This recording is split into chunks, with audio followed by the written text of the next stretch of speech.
ada orang dia itu tidak suka yasinan. Gak suka yasinan, saking tidak suka yasinan itu di Quran ada surat yasin itu dikrek, tahu dikrek,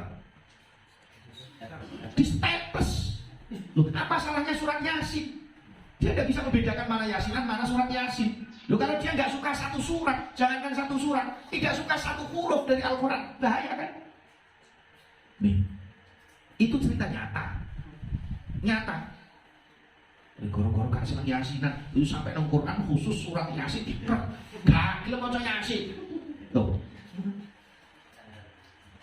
Pokoknya semua surat yang ada di dalam Al-Quran wajib kita yakini, tidak boleh ragu. Maka jangan dimulai daripada anti itu. Anti yasinan, oke lah katakanlah kafinat, gak apa-apa baca surat kafi, tapi seakan-akan menafikan yasin, bahaya ini.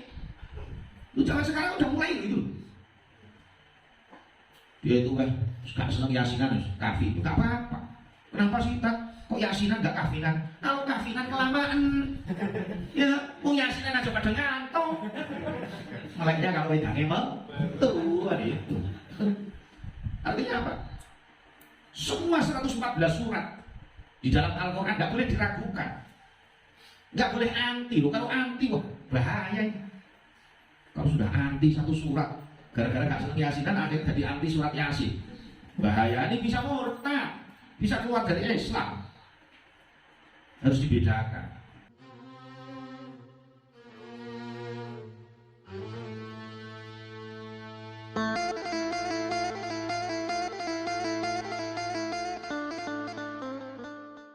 Qala al-musannif rahimahullah nafa'ana Allah bihi wa bi'ulumihi fid dharain amin ya rabbal alamin. Bismillahirrahmanirrahim. War-riddatu utawi murtad, keluar dari Islam iku salah satu aqsamin ana telu pira-pira panduman. I'tiqadatun suwiji murtad bangsa i'tiqad, bangsa keyakinan. Wa af'alun lan kaping pindho iku murtad bangsa penggawe. Wa aqwalun lan kaping telu iku murtad bangsa pengucap. Wa kullu ismin lan utawi setiap panduman iku ya tasya'abu, cabang-cabang bercabangan syuban kelawan pirang-pirang cabangan kathiratan kang akeh. Jadi kita ini sebagai orang Islam, memang kewajiban kita ini menjaga keislaman kita, menjaga keimanan kita dari perkara yang merusakkan, dari perkara yang membatalkan, bahkan memutuskan Islam. Yaitu namanya murtad itu. Wal'iyadzubillah. Karena apa? Banyak zaman sekarang ini orang itu mudah di dalam masalah pembicaraan, sehingga dia ini kadangkala keluar dari Islam tidak terasa. Bahkan mereka ini mengucapkan kata-kata yang mengandung dosa besar, sehingga sampai menjadikan kufur itu tidak terasa. Maka pentingnya perkara itulah kita semua ini belajar tentang mana perkara-perkara yang bisa merusakkan, membatalkan, memutuskan keislaman itu, sehingga kita nanti bisa menjaga baik itu dari ucapan, perilaku maupun akidah atau keyakinan. Maka dikatakan murtad itu ada tiga. Yang pertama murtad i'tiqadatun, murtad sing bangsa i'tiqad, murtad sing bangsa keyakinan, hubungannya dengan hati. Yang kedua murtad yang diakibatkan perilaku, pekerjaan, af'al. Kemudian akwal yang ketiga karena ucapan. Jadi bisa jadi orang berkeyakinan menjadi murtad, atau melakukan sesuatu menjadi murtad, atau mengucapkan sesuatu menjadi murtad, keluar dari Islam. Cabangan-cabangan daripada murtad ini banyak sekali. Maka dikatakan faminal awwali asyakku fillah au fi rasulihi au fil awil qur'ani awil yaumil akhiri awil jannati awil nar awil tawabi awil iqab au nahwi dzalik. Faminal awwali mongko setengah saking murtad kang pertama sing bangsa i'tiqad, bangsa keyakinan, iku asyakku mamang fillahi ing dalem wujude Allah Ta'ala. Orang ragu adanya Allah, murtad. Supaya kita ini tidak ragu adanya Allah Ta'ala, maka para ulama menjelaskan supaya kita ini banyak-banyak tafakur tentang kebesaran Allah, tafakur tentang ciptaan Allah Ta'ala. Di dalam Al-Quran itu 30 juz, itu paling banyak ayat yang mengandung tentang kebesaran Allah, kekuasaan Allah, keagungan Allah, kehebatan Allah, bukan tentang hukum. Jadi bagaimana Allah menciptakan alam semesta, Allah menciptakan bumi langit beserta isinya, Allah menciptakan manusia, Allah menciptakan makhluknya, itu diulang-ulang oleh Allah Ta'ala. Jadi mulai juz 1 sampai 30 itu ayat yang paling banyak ini mengandung tentang kebesaran kekuasaan Allah. Baru yang kedua ayat tentang cerita-cerita tentang umat-umat terdahulu, umat yang diselamatkan Allah, umat yang dihancurkan Allah. Setelah itu baru tentang hukum-hukum. Maka Allah Subhanahu wa Ta'ala di dalam Al-Quran itu mengulang-ulang selalu tentang kebesaran Allah. Supaya apa? Supaya masuk ke dalam hati setiap orang iman. Karena tentang kebesaran Allah, kekuasaan Allah, keagungan Allah itu kalau tidak diulang-ulang ini sulit, susah untuk tertanam di dalam hati. Sehingga bagaimana ucapan, penglihatan, pendengaran, pemikiran itu muaranya ke dalam hati. 4 saluran itu supaya diisi dengan kebesaran, kekuasaan, kehebatan Allah. Kalau tidak, susah ini keyakinan adanya Allah, iman yakin kepada Allah Ta'ala ini. Maka di dalam ayat ya ayyuhalladzina amanu aminu billah, aminu billahi wa rasulihi wal kitabil ladzi nazzala ala rasulihi wal kitabil ladzi anzala min qabl. Al-ayat. Wahai orang-orang yang beriman, berimanlah. Ini khitab ayat untuk orang iman tok, bukan untuk manusia pada umumnya. Tapi di situ wahai orang-orang yang beriman, berimanlah. Terus iman kok kon iman lagi itu seperti apa? Itu maksudnya supaya yakin dengan imannya itu, tidak hanya sekedar percaya tok. Kalau orang percaya itu mudah, tapi kalau yakin perlu proses, perlu pengorbanan sampai yakin.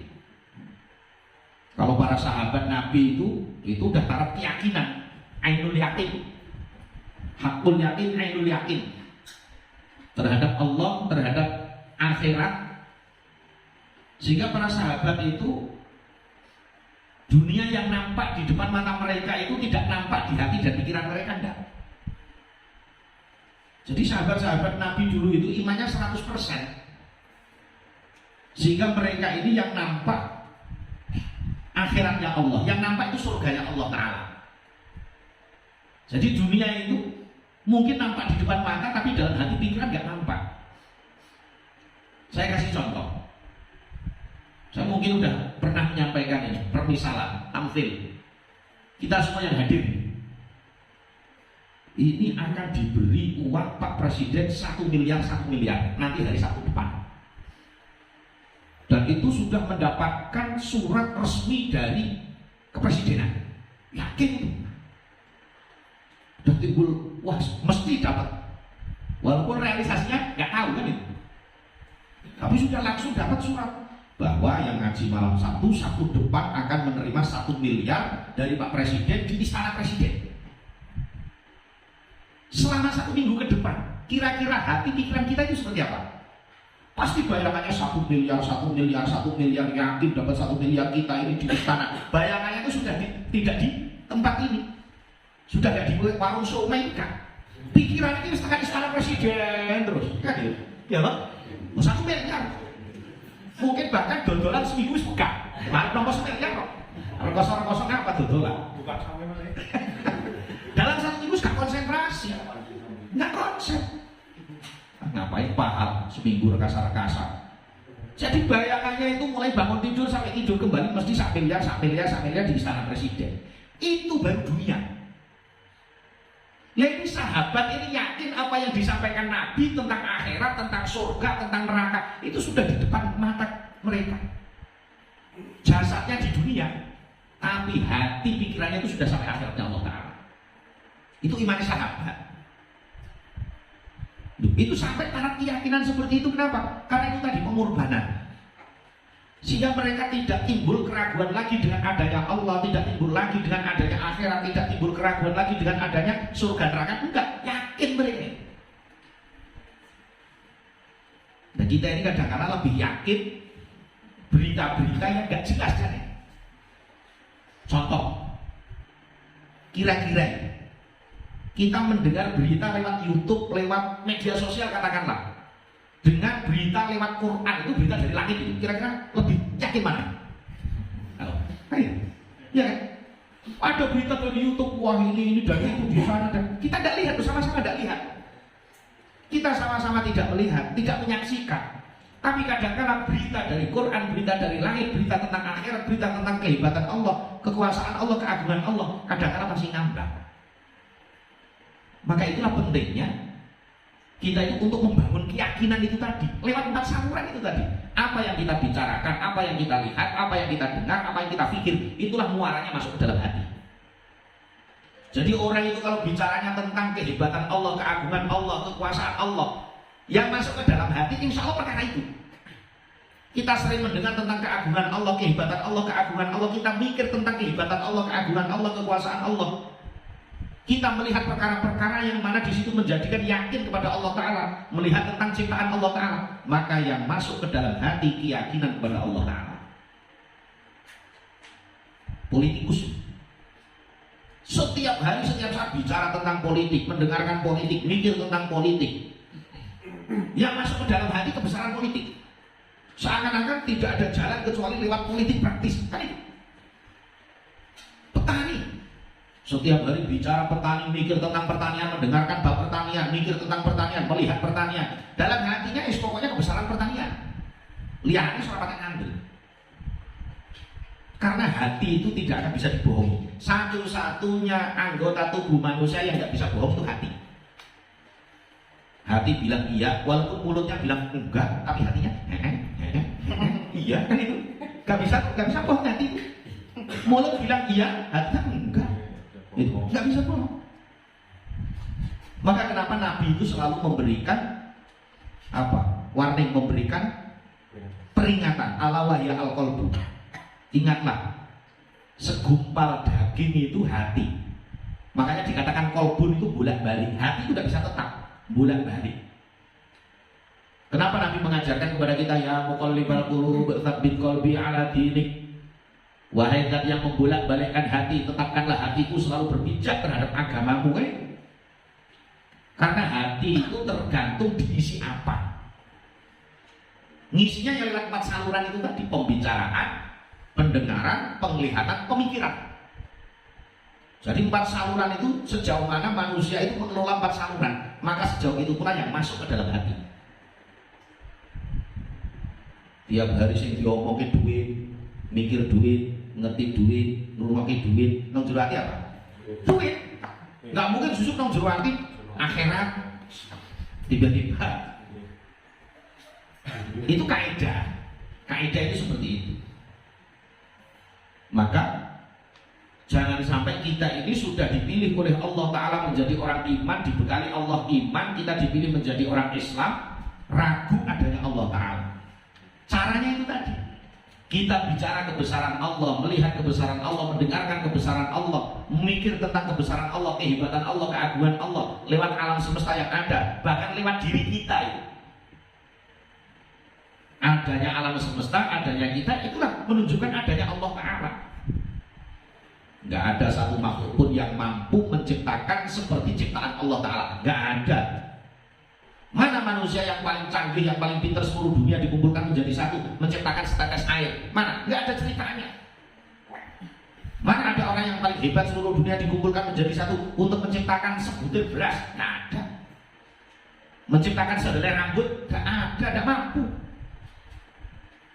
Makanya di dalam Al-Quran, alam naj'alil arda mihada, itu Allah berfirman seperti itu. Bukankah aku yang menjadikan bumi ini terhampar, membentang luas, wal jibala autada, gunung-gunung yang sangat kokoh, berdiri kokoh.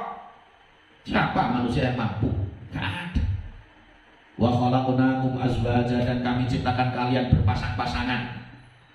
Ini menunjukkan kebesaran Allah. Makhluk Ciptakan berpasang-pasangan, ada laki ada perempuan.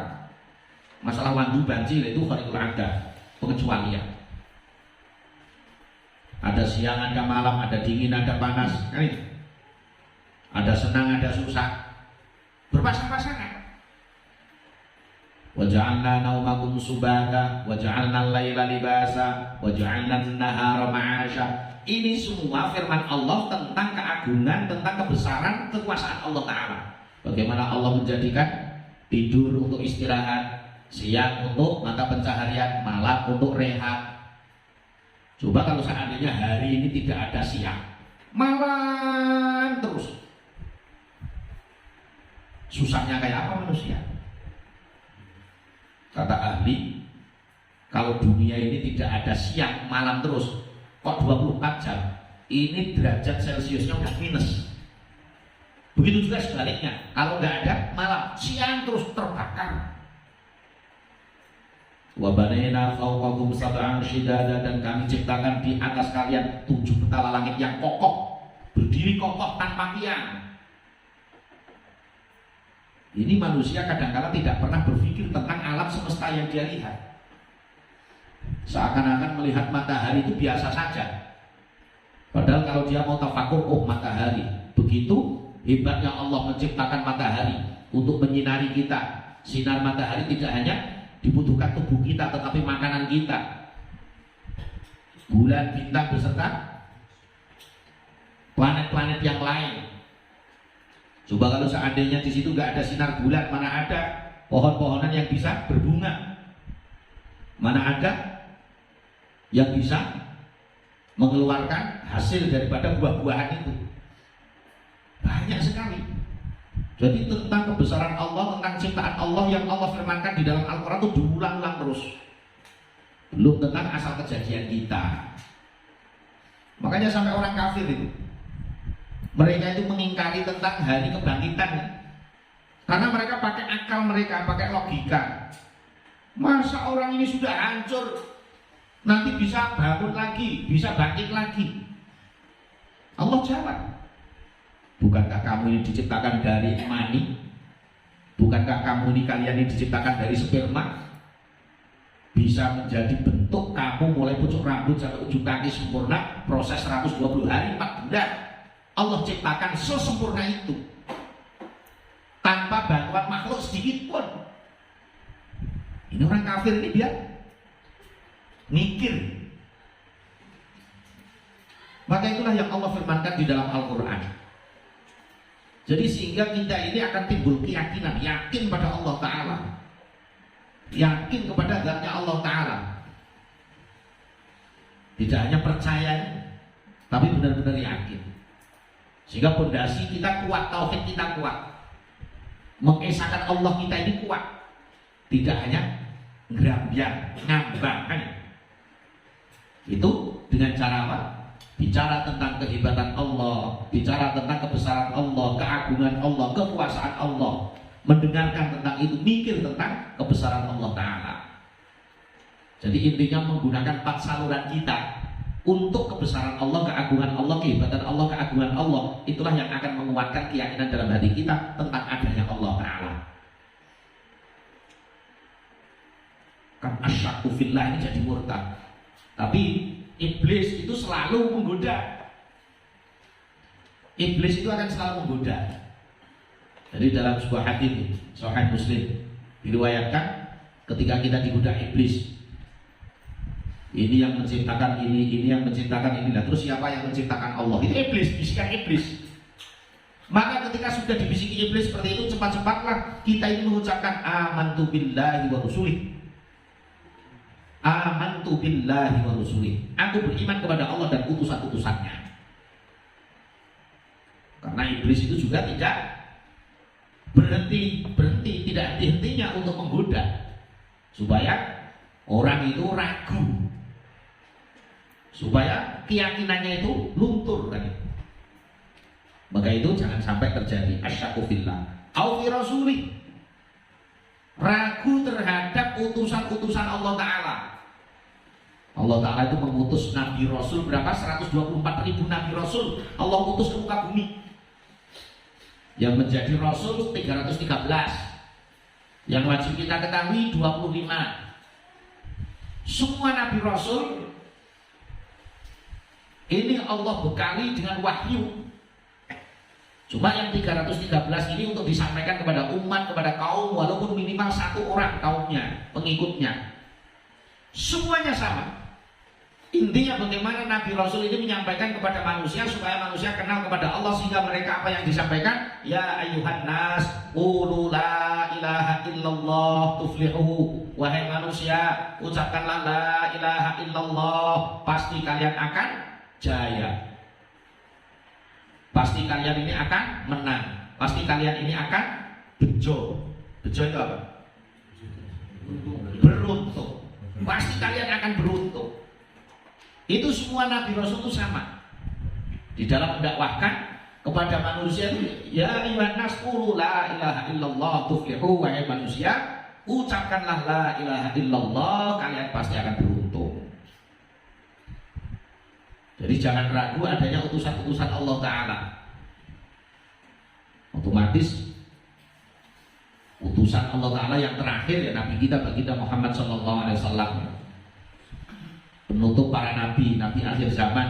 Setelah itu Allah tidak menurunkan nabi lagi sampai hari kiamat. Maka tanggung jawab kenabian, tanggung jawabnya nabi kita itu kan diestafetkan kepada seluruh umatnya. Karena setelah itu tidak ada nabi lagi.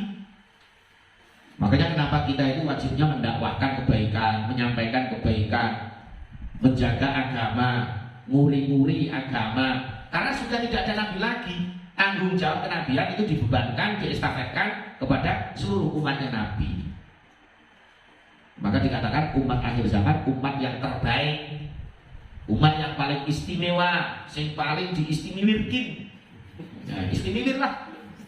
Kan kita itu, kita tuh aslinya orang istimewa. Cuma kadang-kadang kita tidak tahu bahwa diri kita istimewa. Benar? Kita umat akhir zaman yang paling istimewa, yang diiri umat-umat dulu. Bahkan berapa nabi kepingin menjadi umat akhir zaman, sehingga berdoa minta kepada Allah Ta'ala, tetapi tidak semuanya dikabulkan. Artinya yang dijadikan umat akhir zaman paling seperti Nabi Isa. Nanti akan diturunkan akhir zaman bukan sebagai nabi, tapi sebagai umatnya nabi kita. Jadi utusan-utusan Allah Ta'ala ini Allah turunkan di muka bumi untuk menyampaikan kepada umat, kepada manusia pentingnya yakin kepada Allah Ta'ala. Nah, orang yang ragu tentang adanya utusan Allah, adanya Rasul Allah, maka di situ bisa murtad, keluar dari Islam. Awil Qur'ani, atau orang itu ragu tentang adanya Quran, ragu terhadap Al-Quran walaupun satu huruf, murtad. Makanya seluruh Al-Quran tidak boleh diragukan. Ini sudah ijma', sudah sepakat. Jadi kita ini jangan sampai terkecoh dengan orang-orang orientalis, orang-orang kapitalis, orang-orang barat, atau orang-orang yang anti Tuhan. Ya tidak hanya komunis, orang-orang ateis, orang tidak mengakui adanya Tuhan. Jadi kita ini harus yakin, karena iblis akan pintar. Ini ada cerita, ada orang, dia itu tidak suka yasinan, gak suka yasinan. Saking tidak suka yasinan itu di Quran ada surat yasin itu dikrek, tahu dikrek, di staples. Loh, apa salahnya surat yasin? Dia tidak bisa membedakan mana yasinan, mana surat yasin. Loh, kalau dia nggak suka satu surat, jangankan satu surat, tidak suka satu huruf dari Al-Quran, bahaya kan? Nih, itu cerita nyata. Goro-goro kan seneng yasinan, itu sampai nang Quran khusus surat yasin dikrek, gak gila mau yasin. Loh,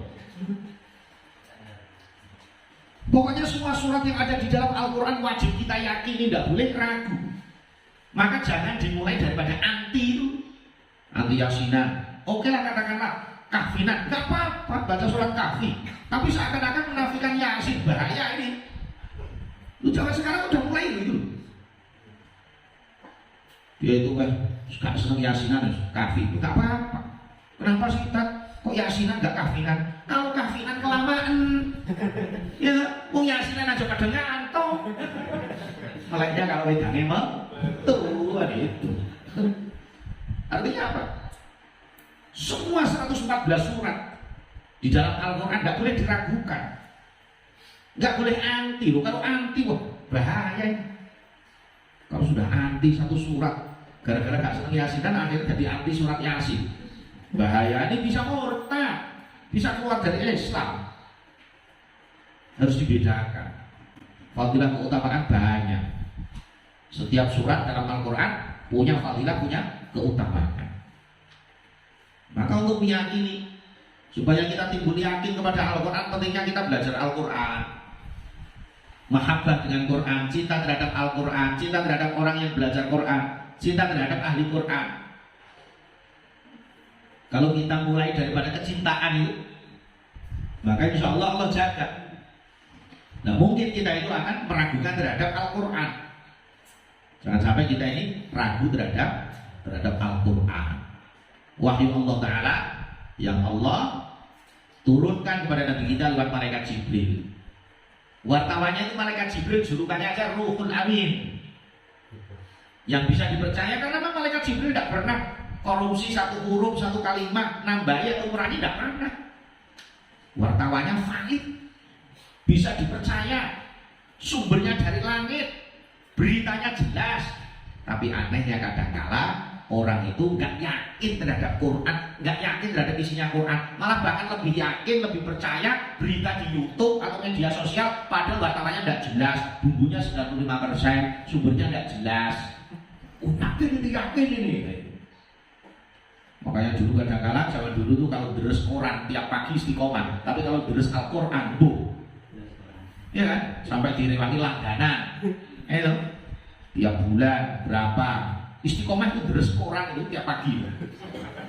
Istiqomah, nggak pernah bolong, update terus lah pokoknya. Berita dunia, sumbernya nggak begitu jelas. Lah ini sumbernya jelas dari langit, berita tentang akhirat, wartawannya jelas, julukannya Ruhul Amin. Tapi kadang-kala bacanya ini masih males. Kalau nggak males kadang-kala baca nggak begitu yakin. Maka itulah pentingnya kita semua ini belajar Quran itu tadi, cinta terhadap Al-Quran. Mencintai Al-Quran lah, kita itu modal cinta. Kalau kita belum bisa belajar maksimal terhadap Quran, paling tidak kita cinta terhadap ahli Quran, cinta terhadap orang yang belajar Quran, yang mempelajari Al-Quran. Nah itu penting. Sehingga apa? Kecintaan kita yang sedikit ini ada nilainya di sisi Allah Ta'ala, sehingga terjaga kita ini tidak ragu terhadap Al-Quran. Kan banyak orang meragukan tentang kevalitannya Al-Quran. Orang-orang liberal itu apa lagi? Bahaya orang-orang liberal itu mementahkan Quran. Bahkan sampai wah hukum Quran ini untuk dulu, ini zaman dulu. Sekarang sudah zaman modern. Sudah tidak pas lagi nih. Nah, padahal namanya hukum Allah Ta'ala ya sampai hari kiamat tidak akan bisa rubah. Maka pentingnya kita semua itu membangun keyakinan terhadap Al-Quran, kitabnya Allah SWT. Ada benarnya dari Allah, kekurangan kekeliruan mohon maaf yang sebesar-besarnya. Kita akhiri doa kifaratul majlis. Subhanallahumma wa bihamdika asyhadu an la ilaha illa anta astaghfiruka wa atubu ilaik. Assalamualaikum warahmatullahi wabarakatuh.